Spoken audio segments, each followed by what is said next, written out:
The next topic is Z wave.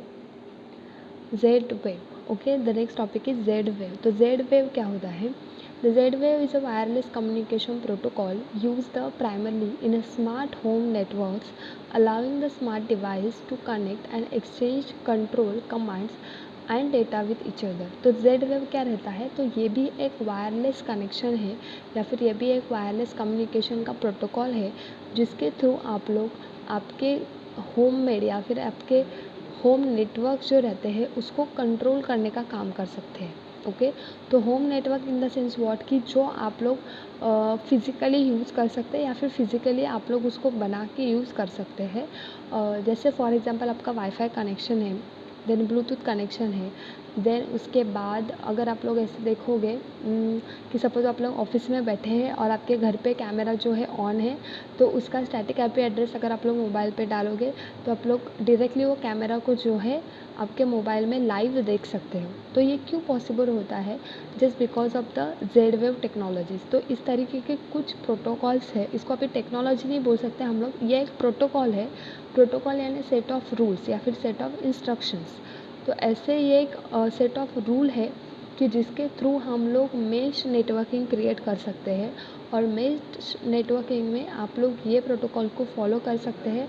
ये protocol में आपको पावर इश्यूज़ नहीं आएंगे और लो कॉस्ट वायरलेस इश्यूज़ मिलेंगे, लो कॉस्ट वायरलेस कनेक्टिविटी मिलेगी. यानी इसके लिए आपको कुछ एक्स्ट्रा पे करने की ज़रूरत नहीं पड़ती. मेश नेटवर्किंग जनरली बहुत इजीली पॉसिबल हो जाता है बिकॉज आप लोगों को पता है कि उसको कैसे कनेक्ट करना है. अगर मुझे दो डिवाइसेस को कनेक्ट करना है तो मुझे उन दोनों का अगर आईपी एड्रेस मिल जाए तो मैं उनको कनेक्ट कर सकती हूँ. So that is the mesh networking. Okay, तो जेड वेव प्रोटोकॉल आपको क्या सपोर्ट करेगा? तो जेड वेव प्रोटोकॉल आपके डिवाइसेस को कंट्रोल करने का काम करेगा. Okay, Z wave how Z wave is work. A Z-Wave network consists of Internet of Things device and primary control, also known as the smart home hub, which is the only device in a Z-Wave network that is usually connected to the Internet. When Z-Wave hub receives the command from the smart home application on the user's smartphone, tablet or computer, it routes the command to the destination device across the network up to 232 devices including the hub. Using the source of rooted and mesh network technology, Z-Wave signals can hop through the Z-Wave devices to reach the device a user intend to control, and each Z-Wave network accommodates a maximum of 4 loop.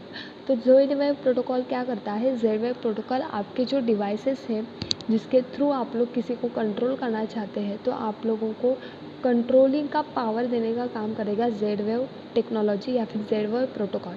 Same example हम लोग carry forward करेंगे कि अगर आप लोग office में बैठे हैं और आपको देखना है कि आपके घर पे क्या चल रहा है तो आप लोग डायरेक्टली आपके जो घर का कैमरा है उसके आईपी एड्रेस को एक्सेस कर सकते हैं और इसके थ्रू आप लोग आपके मोबाइल पे चेक कर सकते हैं कि आपके घर पे क्या चल रहा है. तो वो जो स्टैटिक कैमरा का जो सर्वर है उसको कंट्रोल करने का काम कौन करेगा? तो जेड वेव प्रोटोकॉल करेगा. Through Z wave protocol you can control any devices और एनी हैंड हेल्ड डिवाइसेस कि जो आप लोग इजीली यूज़ कर सकते हैं. ऐसे डिवाइसेस को आप लोग जेड वेव प्रोटोकॉल से यूज़ या फिर कंट्रोल कर सकते हैं. Z-Wave offer the transmission rate of small data packet using throughout the rate of 9.6 kbps to 40 kbps. तो ये जब डेटा को ट्रांसमिट करता है या फिर डेटा को रिसीव करता है तो उसका जो पॉइंट है या फिर उसका जो रेंज है which is 40 kbps to 100 kbps, ये स्पीड में ये आपके डेटा को कैप्चर करेगा एंड सेंड करेगा.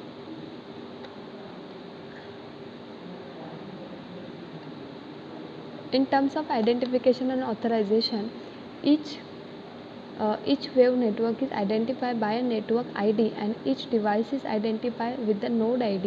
The unique network ID prevents, for example, one Z wave equipped house from the controlling device is another similarly equipped house. Communication between the devices range from 98 to 328 bit. The 500 series has the range of the 13 feet to 700 series of 32 feet. तो इसका जो distance है मतलब कि इसका जो coverage करने का एरिया है ये बहुत बड़ा रहता है कि आप लोग इजीली ऑफिस में बैठ के आपके घर का कंट्रोल ले सकते हो। प्लस इसके अंदर हमेशा मेश नेटवर्किंग यूज़ होती है, तो इसके वजह से आप लोग जो डिवाइस से रिक्वेस्ट करोगे कि सपोज़ मैंने मेरे मोबाइल से रिक्वेस्ट किया है आईपी एड्रेस को या फिर मेरे स्टैटिक कैमरा को जो मेरे घर पे है, तो उसको कंट्रोल करने के लिए मुझे सबसे पहले मेरा आईडी उसको देना होगा और वहाँ का आईडी मुझे पता होना चाहिए। मतलब कि अगर मैं आपके घर पे जाके लॉगिन कर रही हूँ, आपके घर में क्या देख चल रहा है ये अगर मुझे देखना है, तो आपके घर का जो कैमरा है उसका आईपी एड्रेस मेरे पास होना चाहिए। और जब मैं मेरा आईपी एड्रेस सेंड करूँगी तो वो कैमरा ने एक्सेप्ट करना चाहिए, कैमरा के सर्वर ने, तभी मैं जो है लाइव लोकेशन को कंट्रोल कर सकती हूँ। तो ये सारी चीज़ों के लिए Z-Wave का इस्तेमाल होता है। Z-Wave एक प्रोटोकॉल है जो डेटा को कंट्रोल करने का काम करता है in our smartphone, tablet and computer. आप लोग इसको किसी भी डिवाइसेस में यूज़ कर सकते हो।